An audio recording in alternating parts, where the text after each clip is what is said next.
Now let's turn to the big news of the week, that the ACCC has launched legal action against Coles and Woolworths. The supermarkets are now scrambling to try and gain back the trust of customers.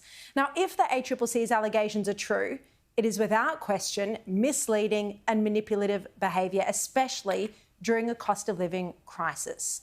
But to make the scandal even worse, former chairman of the ACCC, Allan Fels, points out that the prices that were temporarily increased before being discounted, but discounted to prices well above their original level, were household staples like Weet-Bix and noodles. And I'm pleased to say that the former ACCC chair, Allan Fels, joins me now. Allan, thank you very much for your time this evening. Now, what is Thank you, Sharri. You did a lot of work on price gouging of the supermarkets. What's your reaction to this new case by the ACCC against Coles and Woolworths? Well, they've obviously got a very strong case.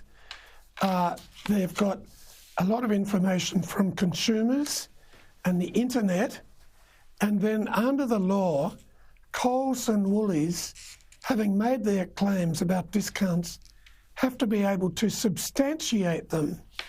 I don't think Coles and Woolies will be able to come up with any evidence that is helpful to them. On the contrary, the opposite. To me, it's a rather clear breach of the law, likely to be upheld by the courts and likely to result in high fines.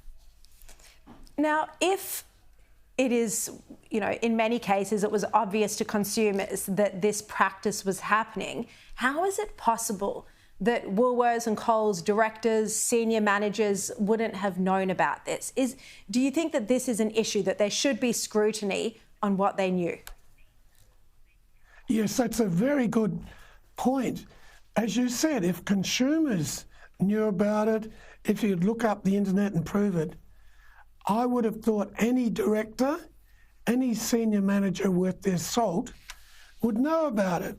I mean, as a minimum, surely they would have asked, hey, we see all these big down, down, down price campaigns. Are they affecting our profits or not? And it seems that they didn't, because they weren't really reducing their prices. So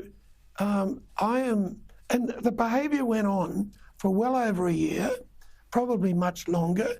It was systematic. It was across numerous product categories. So it's hard to see how senior executives and indeed members of the board didn't know that this is a standard illegality under the consumer law. It's mentioned, even if you do high school consumer law, this is one of the behaviours that's cited, often false discounts. Do you think there should be some accountability for them personally if it's found that they did know? Yes, the competition and consumer law is quite clear that people who in a business that participate or simply help or know about, aid and abet some behaviour, they're liable. So I think consideration should be given to taking out liability in the form of fines and so on to individuals who were knowingly involved, no matter what their level in the business. Do you think that is something the ACCC, the current leadership there, would be considering? Well, they've done it in other cases. I also think that they're now in a position where a lot more information will have to be provided to them by Coles and Woolies, and that information may bring out individual culpability. Well, that's quite strong comments. Former chair of the ACCC, Allan Fels, joining us now, saying that if senior management at Coles or Woolworths knew about this, then they should be personally liable and accountable and even face fines as well. Do you think that if this is proven, and it looks like it would be because the case is so strong, the figures are so clear-cut, do you think the fines would have to be so large to deter the companies and others like it from engaging in this sort of conduct in the future? In short, yes. And I'd just go back on one point, that very often when they're caught doing this, companies just cave in, agree it's happened, get the thing into court settled quickly. I just see some signs of reluctance by Coles and Woolies to do that. And I suspect it's not because they're worried about fines, but because of individual liability. The top people probably very unwilling to just walk into court with that around their neck.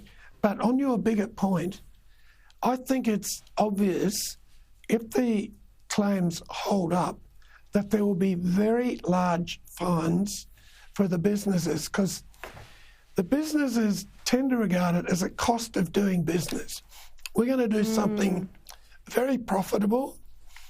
There's a low cost, low probability of being caught, and the fines aren't that big. So our calculus is it's worth taking the risk.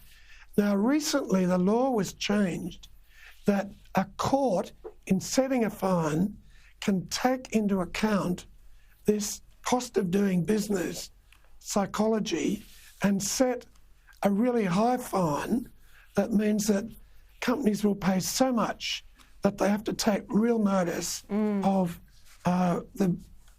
breaking the law. Yeah, and they'd have to change practices, so potentially hundreds of millions of dollars, presumably.